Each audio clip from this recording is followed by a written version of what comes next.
أعوذ بالله من الشيطان الرجيم. بسم الله الرحمن الرحيم. وتعاونوا على البر والتقوى ولا تعاونوا على الإثم والعدوان واتقوا الله إن الله شديد العقاب. سبحان ربك رب العزة عما يصفون وسلام على المرسلين والحمد لله رب العالمين. وتعاونوا على البر والتقوى، اور آپس میں مدد کرو نیک کام پر، والتقوى اور پرہیزگاری پر، ولا تعاونوا على الاثم والعدوان اور نہ مدد کرو گناہ پر، والعدوان اور ظلم اور زیادتی پر، واتقوا اللہ اور اللہ سے ڈرتے رہو، ان اللہ شدید العقاب بے شک اللہ کا عذاب بڑا سخت ہے. اللہم صل علی سیدنا و مولانا محمد وعلى آل سيدنا ومولانا محمد وبارك وسلم ثم صل عليه.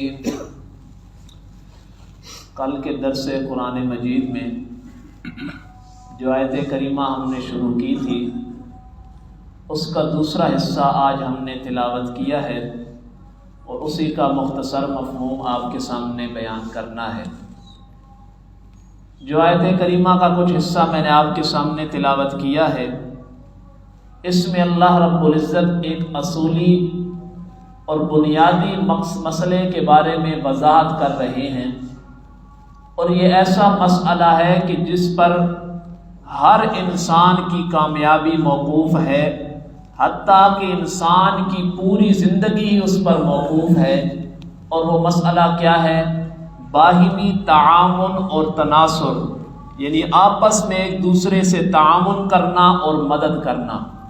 کیونکہ انسان کی زندگی صرف انسان کی دنیاوی زندگی ہی نہیں، بلکہ مرنے کے بعد کی بھی جو زندگی ہے، مرنے کے بعد بھی انسان اس چیز کا محتاج ہے کہ باہمی تعاون اور تناصر، کہ ایک دوسرے کی مدد کرنا. کہ دنیا میں انسان کھانا کھاتا ہے، اب کھانے میں بھی انسان دوسرے آدمی کا محتاج ہے کہ دوسرے آدمی اناج اگائیں گے وغیرہ، فصلیں پکیں گی، پھر اس کے ذریعے آٹا بنے گا. اب دوسرے آدمیوں کے، دوسرے انسانوں کے تعاون سے اس تک رزق پہنچ رہا ہے، کھانا پہنچ رہا ہے. حتیٰ کہ اگر لباس ہم نے پہنا ہے تو یہ لباس بھی دوسرے انسانوں کے تعاون اور مدد کے ذریعے ہم تک پہنچا ہے کہ روئی بنی، پھر اس سے کپڑے تیار ہوئے، پھر بازار میں آئے، ہم نے خریدے، تو دوسرے انسانوں کی مدد اور تعاون سے ہم تک یہ لباس پہنچا. اور مرنے کے بعد جب انسان مر جاتا ہے تو انسان محتاج ہے دوسرے آدمی کا کہ دوسرا آدمی اس کے ساتھ تعاون کرے گا، مدد کرے گا، اس کو اٹھائے گا، اس کو نہلائے گا، کفن دے گا، پھر اس کو قبر تک پہنچائے گا. تو حتیٰ کہ انسان دنیاوی زندگی میں اور مرنے کے بعد بھی دوسرے انسان کا محتاج، اور تعاون اور تناصر اس کے لیے ضروری ہے. اور مرنے کے بعد انسان کو پھر جب دوسرے جہان چلا جاتا ہے وہاں بھی انسان کو دوسرے انسانوں کے تعاون اور مدد کی ضرورت ہے. کیا مطلب؟ کہ پیچھے جو اس کے ورثاء ہیں وہ اس کے لیے دعائے مغفرت کریں، ایصال ثواب کریں، یہ اس کی ضرورت ہے. تو یہ جو اہم مسئلہ ہے کہ ایک دوسرے کے ساتھ تعاون کرنا اور دوسرے کی مدد کرنا، اسی مسئلے کو قرآن مجید میں اللہ نے اس آیت کریمہ میں بیان کیا ہے کہ آپس میں ایک دوسرے کی مدد کرنا، ایک دوسرے سے تعاون کرنا، یہ بڑا ضروری امر ہے. کہ دنیاوی زندگی انسان کی بھی اس پر موقوف ہے، اور مرنے کے بعد کی بھی جو زندگی اس کے اکثر معاملات اسی کے ساتھ موقوف ہیں. حتیٰ کہ اگر کوئی غریب آدمی ہے، اس نے اگر پیسہ بھی کمانا ہے تو وہ دوسرے آدمی کا محتاج ہے کہ اس کو مزدوری کرنی ہوگی، اس کو کوئی ٹھیکے پر لے گا تو اس کو پیسے ملیں گے، تو یہ انسان دوسرے انسان کا محتاج ہے.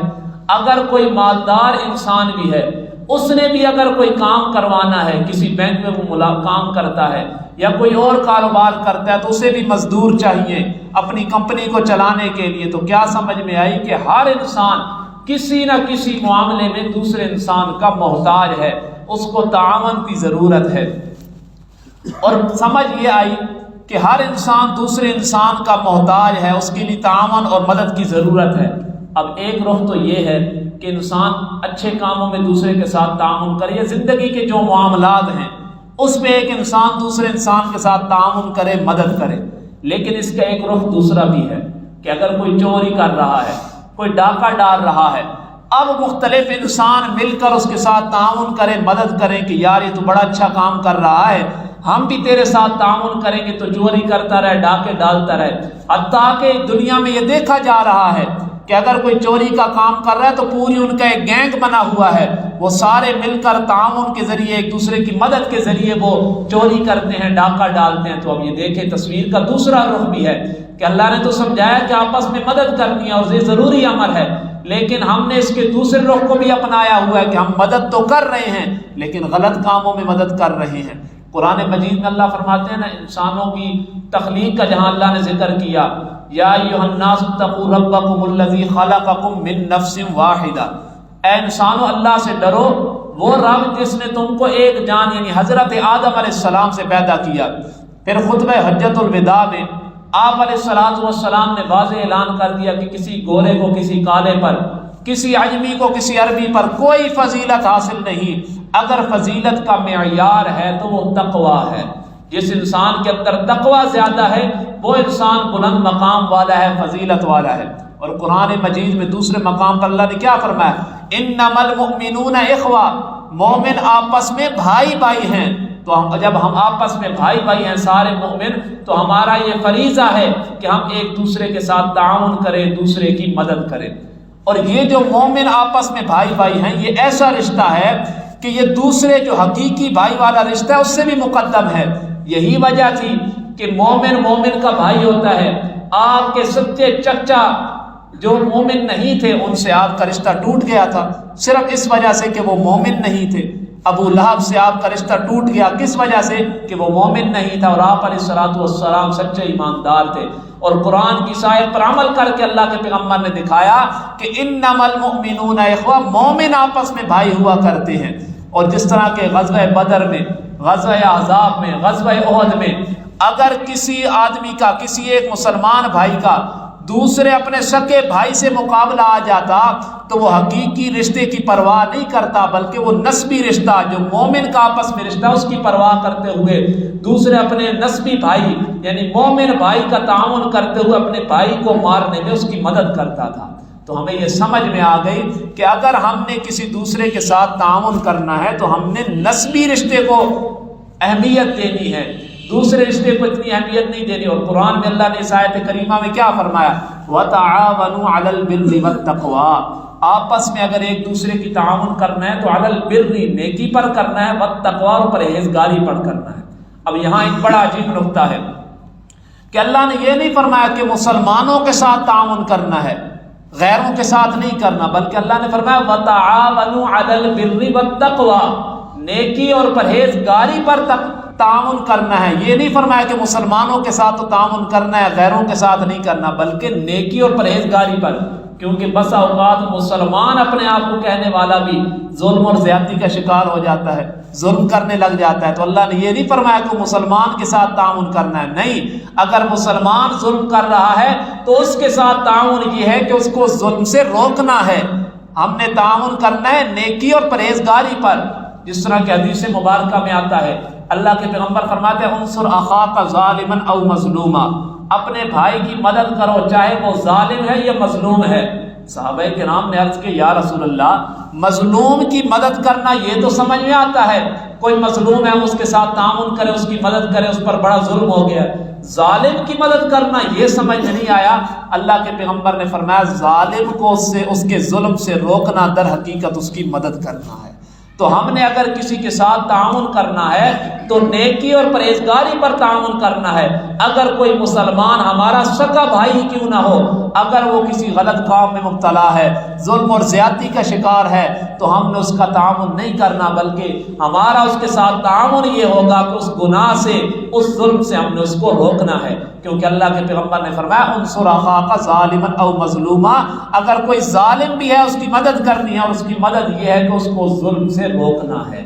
تو اللہ نے فرمایا وتعاونوا علی البر والتقوی، نیکی اور پرہیزگاری پر ایک دوسرے کے ساتھ تعاون اور مدد کرنی ہے، ولا تعاونوا علی الاثم والعدوان، گناہ اور برائی کے کام پر، ظلم اور زیادتی پر ایک دوسرے کی مدد نہیں کرنی، کیونکہ حدیث مبارکہ میں آتا ہے، اور اللہ کے پیغمبر کی جو حدیث مبارکہ یہ ہمارے لیے ایک بہت بڑا سبق ہے۔ اللہ کے پیغمبر فرماتے ہیں الدال علی الخیر کفاعلہ، اگر ہم کسی انسان کے ساتھ، کسی دوسرے مسلمان بھائی کے ساتھ تعاون کریں گے نیکی اور تقوی پر، حدیث مبارکہ میں آتا ہے الدال علی الخیر کفاعلہ، کسی نیکی کے کام پر آگاہ کرنے والا ایسا ہے جس طرح خود اس کام کو کرنے والا ہے۔ اگر کوئی انسان بے نمازی ہے، اب ہماری اس کے ساتھ مدد اور تعاون کیا ہے کہ ہم نے اس کو نمازی بنانا ہے۔ اگر وہ ہمارے کہنے کی وجہ سے نمازی بن گیا تو جب تک وہ نمازیں پڑھتا رہے گا ہم کو بھی برابر ثواب ملتا رہے گا۔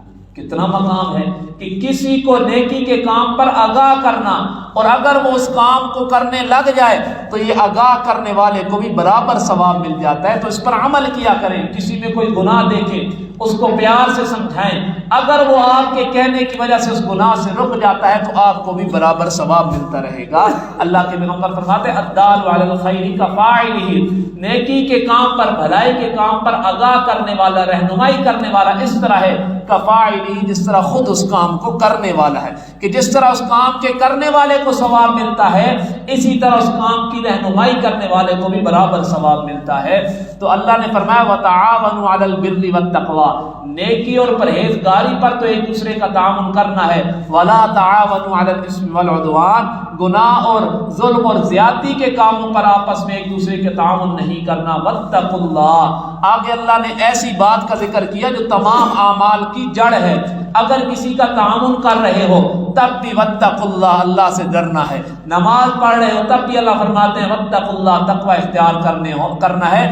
جتنے بھی اعمال کا اللہ جب قرآن میں ذکر کرتے ہیں آخر میں اللہ یہ ضرور ارشاد فرماتے ہیں واتقوا اللہ، جتنے بھی نیک کام کر رہے ہو واتقوا اللہ، اللہ سے ڈرنا ہے، تقوی اختیار کرنا ہے، اپنے اندر اخلاص پیدا کرنا ہے۔ ان اللہ شدید العقاب، ایمان والو میں نے تمہیں سمجھا دیا ہے کہ تعاون نیکی اور پرہیزگاری پر کرنا ہے، برے کاموں پر ایک دوسرے کا تعاون نہیں کرنا۔ اگر تم میری بات نہیں مانو گے ان اللہ شدید العقاب، میں اللہ کا عذاب بڑا سخت ہے۔ اگر اپنے آپ کو عذاب الہی سے بچانا چاہتے ہو، جو میں اللہ نے قرآن میں احکامات ذکر کیے ہیں ان کو خوشی کے ساتھ تسلیم کر کے ان پر عمل کرنے کی کوشش کرنا تمہارا کام ہے، جہنم کی آگ سے بچانا میں اللہ کا کام ہے۔ اللہ رب العزت سے دعا ہے جو بیان کی اللہ اس پر عمل کرنے کی توفیق عطا فرمائے۔ وآخر دعوانا ان الحمد للہ رب العالمین۔